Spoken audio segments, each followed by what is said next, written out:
क्या आपने 71वीं बीपीएससी के राज्य व्यवस्था से जुड़े प्रश्न देखे? इनमें से कई ऐसे प्रश्न हैं जो बिल्कुल ही कंसेप्ट से पूछे गए हैं।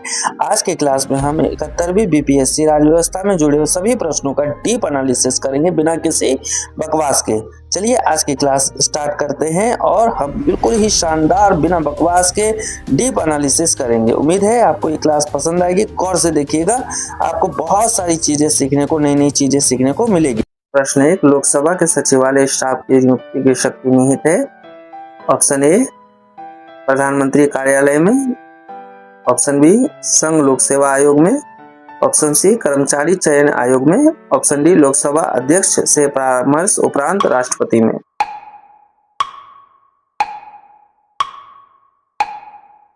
सही जवाब है ऑप्शन डी लोकसभा अध्यक्ष से परामर्श उपरांत राष्ट्रपति में। चलिए इनका इजी एक्सप्लेनेशन देखते हैं। इजी एक्सप्लेनेशन है कि लोकसभा सचिवालय सीधे लोकसभा अध्यक्ष के नियंत्रण में होता है। इसका मतलब यह हुआ कि स्टाफ की भर्ती, नियुक्ति आदि का अधिकार स्पीकर के पास होता है। यह काम सरकार, पीएम, यूपीएससी, एसएससी नहीं करती। चलिए प्रश्न 2 देखते हैं। भारत का महान्यायवादी,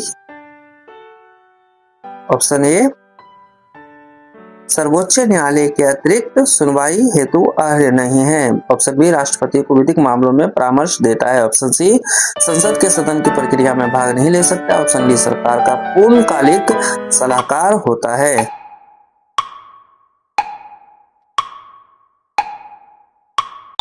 सही जवाब है ऑप्शन बी राष्ट्रपति को विधिक मामलों में परामर्श देता है। चलिए इजी एक्सप्लेनेशन देखते हैं। इजी एक्सप्लेनेशन है कि महान्यायवादी मतलब भारत का सबसे बड़ा कानूनी अधिकारी। महान्यायवादी को सुप्रीम कोर्ट के अलावा अन्य कोर्ट्स में उपस्थित होने का अधिकार होता है। यह राष्ट्रपति या सरकार को कानूनी मामलों में सलाह देता है।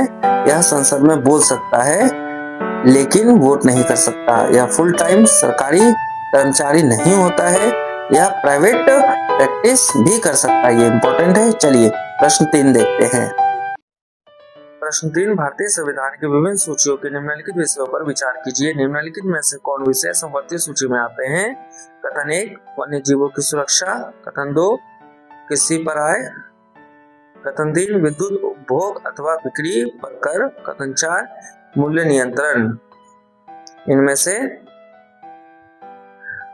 ऑप्शन ए 1 तथा 4 सही है, ऑप्शन बी 2 तथा 3 सही है, ऑप्शन सी केवल 4 सही है, ऑप्शन डी केवल 2 सही है।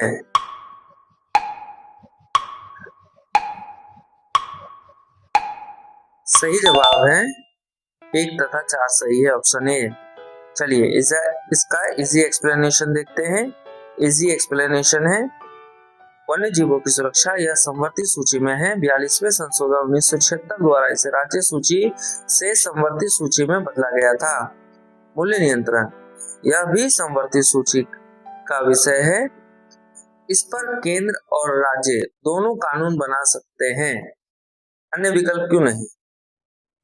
कृषि पर आय और बिजली पर कर दोनों राज्य सूची के विषय हैं। इन पर कानून बनाने का अधिकार केवल राज्यों के पास है, इसलिए केवल कथन 1 और 4 संवर्ती सूची के अंतर्गत आते हैं। उम्मीद है ये प्रश्न आपको समझ आया होगा। चलिए अगला प्रश्न देखते हैं। प्रश्न 4, निम्नलिखित में से कौन सा नीति निर्देशक तत्व गांधीवादी सिद्धांतों के अनुरूप नहीं है? कथन 1 ग्राम पंचायतों का गठन, कथन 2 समान नागरिक संहिता, कथन 3 ग्रामीण क्षेत्रों में कुटीर उद्योगों की प्रोन्नति, कथन 4 काम का अधिकार। ऑप्शन ए 1 तथा 2, ऑप्शन बी केवल 2, ऑप्शन सी 2 और 4, ऑप्शन डी 1 और 3। सही जवाब है ऑप्शन सी 2 और 4 सही नहीं है। इजी एक्सप्लेनेशन देखते हैं। गांधी जी की जब भी बात आए तो गांधी जी हमेशा इन बातों का समर्थन करते थे, जैसे गांव, खेती, चरखा और नशाबंदी। गांधी जी हमेशा इन बातों का समर्थन करते थे। ग्राम पंचायत जो कि आर्टिकल 40 है, ये गांधीवादी सिद्धांतों का समर्थन करता है, जैसे गांव का विकास। कुटीर उद्योग यह भी गांधीवादी विचारधारा है, यानी गांधीवादी विचारधाराओं से समर्थित है, जिसमें हाथ का हुनर और चरखा से संबंधित है।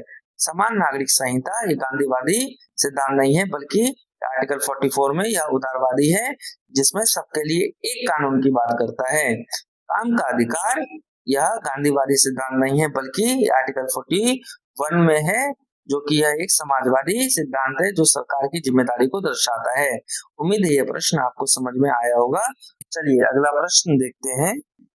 प्रश्न 5, निम्नलिखित में से कौन सा युग्म सुमेलित नहीं है? ऑप्शन ए राज्यसभा में सीटों का आवंटन, चौथी अनुसूची। ऑप्शन बी शपथ का प्रारूप, तीसरी अनुसूची। ऑप्शन सी अनुसूचित क्षेत्रों का प्रशासन, छठी अनुसूची। ऑप्शन डी संघ सूची, सातवीं अनुसूची।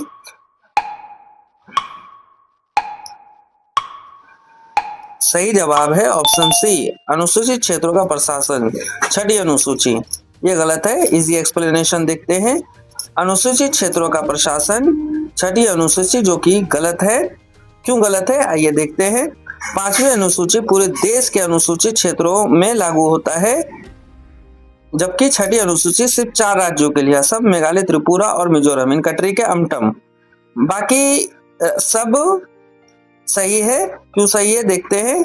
चौथी अनुसूची में राज्यसभा सीटों का आवंटन किया गया है। तीसरी अनुसूची में शपथ से संबंधित है। सातवीं अनुसूची संघ, राज्य और संवर्धित सूचियों में शक्तियों का बंटवारा है। अगला प्रश्न देखते हैं।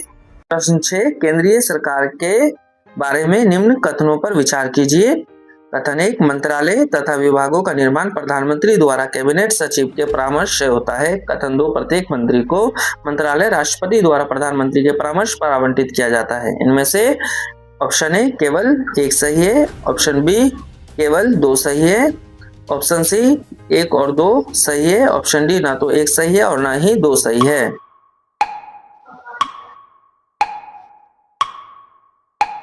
सही जवाब है ऑप्शन बी केवल 2 सही है। चलिए इसका इजी एक्सप्लेनेशन देखते हैं। इजी एक्सप्लेनेशन है, कथन 1 गलत है। क्यों गलत है? मंत्रालय और विभागों का निर्माण राष्ट्रपति द्वारा किया जाता है प्रधानमंत्री की सलाह पर। इसमें से कैबिनेट सचिव का रोल सिर्फ प्रशासनिक होता है, निर्णय लेने का नहीं। कथन 2 सही है। क्यों सही है? संविधान के अनुच्छेद 75 खंड 1 के अनुसार मंत्रियों की नियुक्ति राष्ट्रपति करते हैं और उन्हें विभाग भी प्रधानमंत्री की सलाह पर राष्ट्रपति ही बांटते हैं। उम्मीद है ये प्रश्न आपको समझ में आया होगा। चलिए अगला प्रश्न देखते हैं। प्रश्न 7, राज्य विधायिका की कार्यवाही के बारे में क्या सत्य है? ऑप्शन ए विधायिका में कार्य केवल राज्य की सरकारी भाषा में अथवा हिंदी अथवा अंग्रेजी में निष्पादित किए जाएंगे। ऑप्शन बी महाधिवक्ता को मत देने का अधिकार है। ऑप्शन सी यह किसी उच्च न्यायालय के न्यायाधीश के आचरण पर चर्चा कर सकती है। ऑप्शन डी किसी कथित अनियमितता के आधार पर कार्यवाही की वैधता पर प्रश्न किए जा सकते हैं। सही जवाब है ऑप्शन ए विधायिका में कार्य केवल राज्य की सरकारी भाषा में अथवा हिंदी अथवा अंग्रेजी में निष्पादित किए जाएंगे। चलिए इजी एक्सप्लेनेशन देखते हैं। इजी एक्सप्लेनेशन है, भाषा विधानसभा में सारा काम राज्य की सरकारी भाषा हिंदी या अंग्रेजी में ही किया जाता है। यह अधिकार हमारे संविधान के अनुच्छेद 210 में दिया गया है, जो कि ऑप्शन बिल्कुल 1 सही है। वोट का अधिकार, राज्य का महाधिवक्ता कार्यवाही में हिस्सा तो ले सकता है पर उसे मत देने का अधिकार नहीं होता। न्यायाधीश पर चर्चा, विधानसभा के अंदर किसी भी उच्चतम या उच्च न्यायालय के न्यायाधीश के काम करने के तरीके पर कोई चर्चा नहीं की जा सकती। न्यायालय का दखल, विधानसभा के अंदर जो भी नियम या काम होता है उनकी वैधता को किसी भी न्यायालय में चुनौती नहीं दी जा सकती। उम्मीद है ये प्रश्न आपको समझ में आया होगा। चलिए अगला प्रश्न देखते हैं। प्रश्न 8, भारतीय संविधान में मौलिक अधिकारों पर औचित्यपूर्ण प्रतिबंध का प्रावधान करता है, किंतु औचित्य को ध्यान में रखना चाहिए। औचित्य का अर्थ है पाबंदी। कथन 1, सामान्य जनहित संरक्षित हो। कथन 2, विद्यमान सामाजिक मूल्य एवं सामाजिक आवश्यकताएं अवरुद्ध न हो। कथन 3, राज्य के नीति निर्देशक सिद्धांतों को नजरअंदाज किया जा सकता है। कथन 4, सामूहिक हित सर्वोपरि नहीं है। इनमें से ऑप्शन ए 1 और 2 सही है, ऑप्शन बी 2 और 3 सही है, ऑप्शन सी केवल 4 सही है, ऑप्शन डी केवल 1 सही है।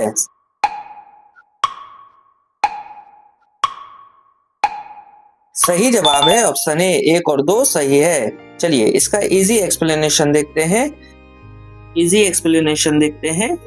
एक्सप्लेनेशन है ऑप्शन ए, 1 और 2 सही है। समझिए क्यों सही है। संविधान हमें मौलिक अधिकार तो देता है, लेकिन सरकार उन पर पाबंदी लगा सकती है। इसके लिए 2 शर्तें मुख्य हैं। शर्त 1, पाबंदी जनहित पब्लिक इंटरेस्ट के लिए होनी चाहिए, जैसे देश की सुरक्षा। शर्त 2, पाबंदी ऐसी हो जो समाज की जरूरतों और मूल्यों को नुकसान न पहुंचाए। बाकी गलत क्यों है? 3 गलत है क्योंकि मौलिक अधिकारों के लिए नीति निर्देशक तत्वों डीएसपी को पूरी तरह नजरअंदाज नहीं किया जा सकता। कथन 4 गलत है क्योंकि लोकतंत्र में अक्सर सामूहिक हित को व्यक्तिगत हित से ऊपर रखा जाता है। चलिए अब हम इसका एक देखते हैं कि हमें बोलने की आजादी है, लेकिन इसका मतलब यह नहीं कि हम देश की सुरक्षा के खिलाफ बोले। यही जनहित और उचित पाबंदी है। उम्मीद है ये प्रश्न समझ में आया होगा। अगला प्रश्न देखते हैं। प्रश्न 9, निम्नलिखित में से कौन वित्त आयोग के सदस्यों के लिए आवश्यक अर्हताओं का निर्धारण करता है? ऑप्शन ए, भारत का राष्ट्रपति। ऑप्शन बी, मंत्रिपरिषद। ऑप्शन सी, संसद विधि द्वारा। ऑप्शन डी, संघीय कैबिनेट।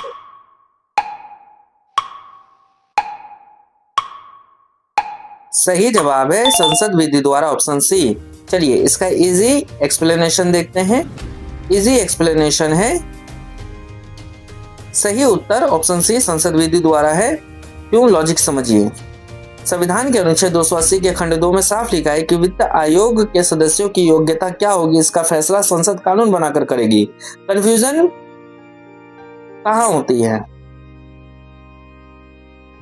अक्सर छात्र राष्ट्रपति टिक कर देते हैं क्योंकि राष्ट्रपति सदस्यों की नियुक्ति करते हैं, लेकिन योग्यता क्या होगी यह संसद तय करती है। एक बात हमेशा ध्यान रखिएगा, जो बारीक अंतर है कि यहाँ एक बहुत बारीक अंतर है। वित्त आयोग के सदस्यों को कौन चुनेगा? राष्ट्रपति, लेकिन उनकी योग्यता कौन तय करती है? हमारी संसद। इस छोटे से अंतर को याद रखोगे तो बीपीएससी में कभी गलती नहीं होगी। अगला प्रश्न 10, निम्नलिखित कथनों पर विचार कीजिए। कथन 1, सदन को आहूत करने का अर्थ दीक्षांत है। कथन 2, स्थगन से सत्रावसान होता है। कथन 3, विघटन सदन को समाप्त करता है। कथन 4, स्थगन सदन के नेता द्वारा अकेले किया जा सकता है। इनमें से कौन सा सही नहीं है? ऑप्शन ए, 2 तथा 3। ऑप्शन बी, 1 तथा 3। ऑप्शन सी, केवल 2। ऑप्शन डी, केवल 4। सही जवाब है ऑप्शन डी, केवल 4। उम्मीद है। चलिए अगला इसी एक्सप्लेनेशन देखते हैं। इसी एक्सप्लेनेशन है, सही उत्तर ऑप्शन डी, केवल 4 है। कथन 4 गलत क्यों है? नियम, सदन का स्थगन केवल पीठासीन अधिकारी, अध्यक्ष या सभापति कर सकता है। गलती कहाँ होती है कि कथन में सदन के नेता नियम को शक्ति दी गई है जो असंवैधानिक है। बाकी कथन के बारे में देखते हैं। आहूत का अर्थ है राष्ट्रपति द्वारा सदन की बैठक बुलाना। स्थगन या सत्रावसान का अर्थ है निश्चित काल के लिए स्थगन के बाद राष्ट्रपति द्वारा सत्र समाप्त करना। विघटन का अर्थ है लोकसभा को पूरी तरह समाप्त करना। उम्मीद है प्रश्न समझ में आया होगा। अगला प्रश्न देखिए। प्रश्न 11, पंचायतों की वित्तीय स्थिति की समीक्षा के लिए कौन अधिकृत है? ऑप्शन ए, मुख्यमंत्री। ऑप्शन बी, ब्लॉक समिति का अध्यक्ष। ऑप्शन सी, जिला परिषद का अध्यक्ष। ऑप्शन डी, राज्यपाल द्वारा गठित राज्य वित्त आयोग। सही जवाब है ऑप्शन डी, राज्यपाल द्वारा गठित राज्य वित्त आयोग। चलिए इसका इजी एक्सप्लेनेशन देखते हैं। इजी एक्सप्लेनेशन है, ये सही उत्तर ऑप्शन डी, राज्यपाल द्वारा गठित राज्य वित्त आयोग है। मुख्य बिंदु एक बात ध्यान रखना है आपको, अनुच्छेद भारतीय संविधान का अनुच्छेद 243 आई कहता है शक्ति राज्यपाल हर 5 साल में राज्य वित्त आयोग का गठन करेगा। कार्य क्या है इनका? पंचायतों की वित्तीय स्थिति की जांच करना और फंड के बंटवारों की सिफारिश करना है। एक मुख्य बिंदु याद रखिए, जो ट्रिक है, पैसा कहाँ जाएगा ये वित्त आयोग बताएगा। देश के लिए राष्ट्रपति अनुच्छेद 280 से, तो पंचायतों के लिए राज्यपाल अनुच्छेद 243 आई से। अगला प्रश्न 12 है, सरकार द्वारा घोषित आत्मनिर्भर भारत योजना सहयोग करती है। कथन 1, भारत की निर्माण क्षमता वृद्धि तथा उद्योगों से निर्यात में। कथन 2, घरेलू उत्पादन में विदेशी निवेश को प्रोत्साहित करने में। इनमें से सही ऑप्शन है, चलिए देखते हैं। ऑप्शन ए एक सही है, ऑप्शन बी दो सही है, ऑप्शन सी एक और दो दोनों सही है, ऑप्शन डी ना तो एक सही है और ना ही दो सही है। चलिए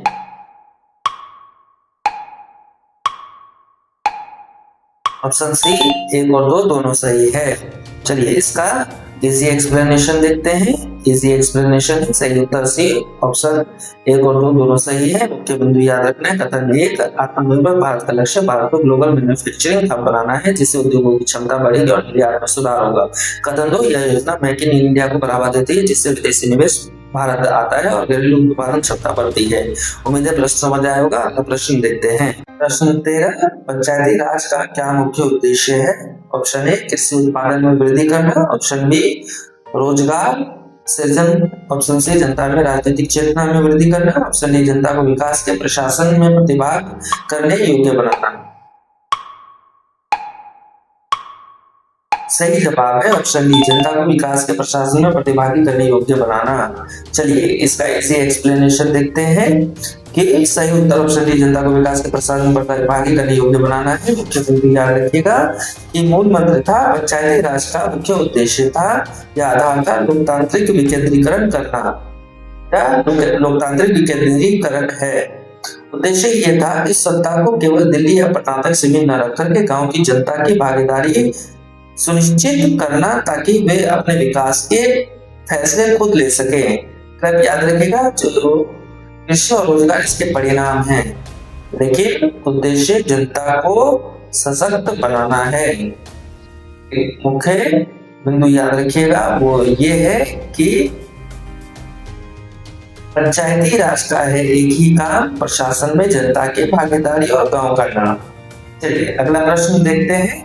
प्रश्न 14, निंदा प्रस्ताव के बारे में क्या सत्य है? ऑप्शन ए यह अविश्वास प्रस्ताव से भिन्न नहीं है, ऑप्शन बी यह अविश्वास प्रस्ताव से भिन्न है, ऑप्शन सी इस प्रस्ताव में कारण का उल्लेख करना अनिवार्य नहीं है, ऑप्शन डी सदन की अनुमति इसे प्रस्तावित करने हेतु आवश्यक नहीं है।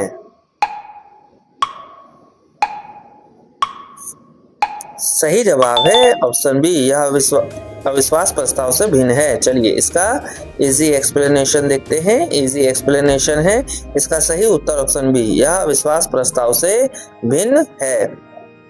कारण बताना, निंदा प्रस्ताव लाने के लिए लोकसभा में इसका विशिष्ट कारण बताना अनिवार्य होता है, जबकि अविश्वास प्रस्ताव के लिए कोई कारण बताना जरूरी नहीं होता। किसके विरुद्ध? निंदा प्रस्ताव किसी एक मंत्री, कुछ मंत्रियों के समूह या पूरी मंत्रिपरिषद के खिलाफ लाया जा सकता है। अविश्वास प्रस्ताव हमेशा पूरी मंत्रिपरिषद के खिलाफ ही आता है। सरकार पर असर, अगर निंदा प्रस्ताव पास हो जाए तो सरकार को इस्तीफा देने की कानूनी मजबूरी नहीं होती, हालांकि यह सरकार की नैतिक हार है। लेकिन अगर अविश्वास प्रस्ताव पास हो जाए तो सरकार को तुरंत इस्तीफा देना पड़ता है। चलिए हम एक ट्रिक से समझते हैं कि निंदा प्रस्ताव का मतलब सिर्फ डांट पड़ना, कारण बताना होगा, और अविश्वास का मतलब होता है घर भेजना, इस्तीफा देना होगा। उम्मीद है आपको ये प्रश्न समझ में आया होगा। चलिए अगला प्रश्न देखते हैं। प्रश्न 15, निम्नलिखित में से कौन सा विषय उच्च न्यायालय और सर्वोच्च न्यायालय दोनों के अधिकार क्षेत्र में आता है? ऑप्शन ए केंद्र और राज्यों के बीच विवाद, ऑप्शन बी राज्यों के बीच विवाद, ऑप्शन सी मौलिक अधिकारों का संरक्षण, ऑप्शन डी संविधान के उल्लंघन से संरक्षण।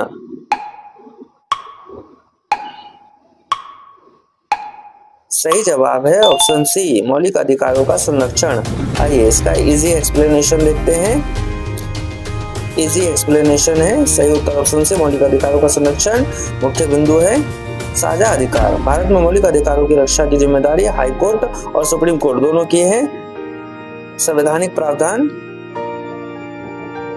अनुच्छेद 32, इसके तहत सीधे सुप्रीम कोर्ट जा सकते हैं। अनुच्छेद 226, इसके तहत हाई कोर्ट जा सकते हैं। अन्य विकल्प, केंद्र राज्य विवाद और राज्यों के बीच विवाद के झगड़े केवल सुप्रीम कोर्ट में ही सुलझा जा सकता है। चलिए अब हम एक मुख्य बिंदु देखते हैं कि अधिकारों पर आएगी जब भी बात, एससी और एससी दोनों देंगे आपका साथ। अनुच्छेद 32 से दिल्ली जाओ और 226 से अपने हाई कोर्ट में ही हक पाओ। चलिए अब हम अगले वीडियो में 70वीं बीपीएससी से संबंधित प्रश्न देखेंगे।